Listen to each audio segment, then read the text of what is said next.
ಚಲ್ಬೇಡ್ರಿ ಚಲ್ಬೇಡ್ರಿ.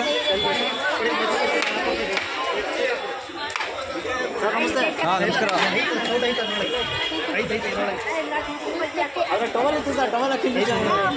ತಳ್ಳಾಡ್ಬೇಡ್ರಿ, ಒಬ್ಬೊಬ್ರೆ ಬರ್ರಿ.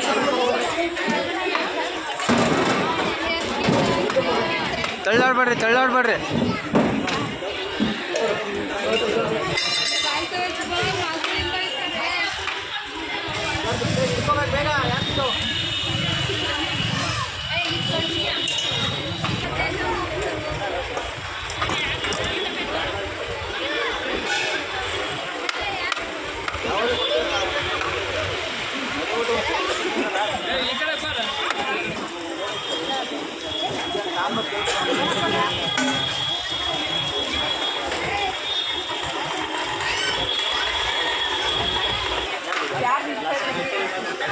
ಒಬ್ಬೊಬ್ರು ಹಾಕಿಸ್ಕೊಳ್ರಿ.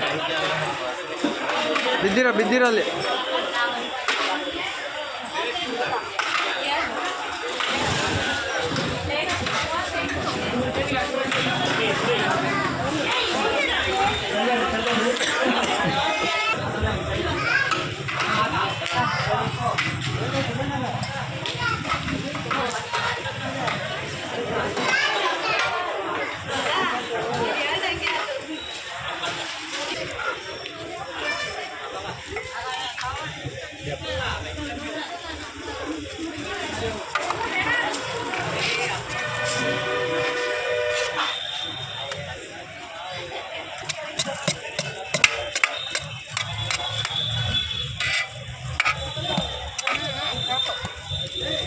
ವೇಸ್ಟ್ ಮಾಡಬೇಡ್ರಿ. ಬೇಕಾದ ಕೇಳಿ ಹಾಕಿಸ್ಕೊಳ್ರಿ.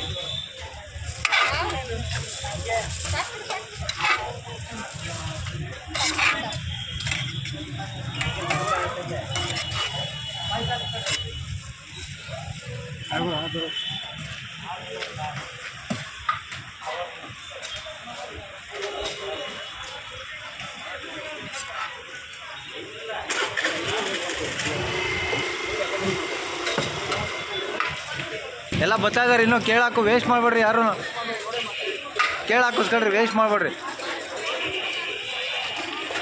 ಕೇಳಿ ಸ್ವಲ್ಪ ಹಾಕಿಸ್ಕೊಳ್ರಿ, ವೇಸ್ಟ್ ಮಾಡಬೇಡ್ರಿ.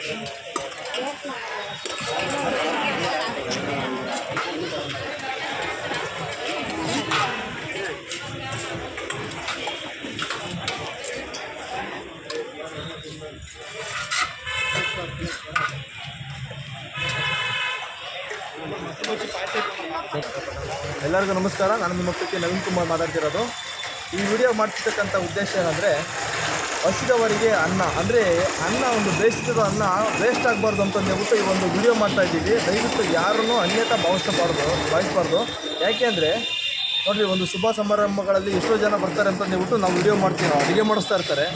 ಆ ಅಡುಗೆ ಮಾಡಿಸ್ತಕ್ಕಂಥ ಸಾರ್ವಜನಿಕರು ಬಂದಿರಲ್ಲ ಆ ಕಾರ್ಯಕ್ರಮಕ್ಕೆ. ಅಂದರೆ ಸಮಯದ ಅಭಾವ ಇರ್ಬೋದು, ಇಲ್ಲ ಬೇರೆ ಕಾರ್ಯಕ್ರಮಗಳು ಇರ್ಬೋದು. ಅವ್ರಿಗೆ ಒಂದೇ ದಿನ ಹಲವಾರು ಕಾರ್ಯಕ್ರಮಗಳಿರೋದ್ರಿಂದ ಕಾರ್ಯಕ್ರಮಕ್ಕೆ ಹೆಚ್ಚಿನ ಜನಕ್ಕೆ ಬರೋಕ್ಕಾಗಲ್ಲ. ಅವತ್ತು ಊಟ ಮಿಕ್ಕುತ್ತೆ. ಅದನ್ನು ಕಸದ ಕಾರ್ಖಾನೆಗೆ ಅಥವಾ ಬಿಸಾಕ್ದಂಗೆ, ತಿಪ್ಪೆಗುಂಡಿಗೆ ಹಾಕ್ದಂಗೆ ದಯವಿಟ್ಟು ಮುಂದಿನ ದಿನಗಳಲ್ಲಿ ನಿಮ್ಮ ಯಾವುದೇ ಶುಭ ಸಮಾರಂಭಗಳಲ್ಲಿ ಊಟ ಮಿಕ್ಕಿದ್ರೆ ದಯವಿಟ್ಟು ನಮ್ಮ ದೂರವಾಣಿ ಸಂಖ್ಯೆಗೆ ಕರೆ ಮಾಡಿ ತಿಳಿಸಿ. ಯಾವುದನ್ನು ಸಾರ್ವಜನಿಕರಿಗೆ ಅನುಕೂಲ ಆಗೋನಿಗೆ. ಯಾಕೆಂದರೆ ಅಷ್ಟೋರಿಗೆ ಅನ್ನ ನೀಡಿದ್ರೆ ಯಾವುದು ನಮ್ಮದೇನೂ ಆಗೋಲ್ಲ. ಬೇಯಿಸಿರ್ತೀವಿ ಅದು ಆಲ್ರೆಡಿ. ಅದನ್ನು ಯಾವುದೇ ಕಾರಣಕ್ಕೂ ಉಳಿಸೋಕ್ಕಾಗಲ್ಲ. ಅದನ್ನು ವೇಸ್ಟ್ ಮಾಡ್ದಂಗೆ ಈ ಥರ ಹಂಚ್ಬಿಟ್ಟು ನಾಲ್ವರಿಗೆ ಹೊಟ್ಟೆ ತುಂಬಿಸೋಂಥ ಕೆಲಸ ಮಾಡೋಣ. ನಮಸ್ಕಾರ. ನವೀನ್ ಕುಮಾರ್ ಅವ್ರು ಹೇಳಿದ್ರು, ಈ ಊಟ ಹೆಚ್ಚಾದರೆ ವೇಸ್ಟ್ ಮಾಡೋ ಬದಲು ಈ ಥರ ಹಸಿದವರು ತುಂಬ ಜನ ಕಾಯ್ತಾ ಇರ್ತಾರೆ. ಅಂಥವ್ರಿಗೆ ಆ ಅನ್ನ ತುಂಬ ಅತ್ಯಮೂಲ್ಯವಾಗಿರ್ತದೆ.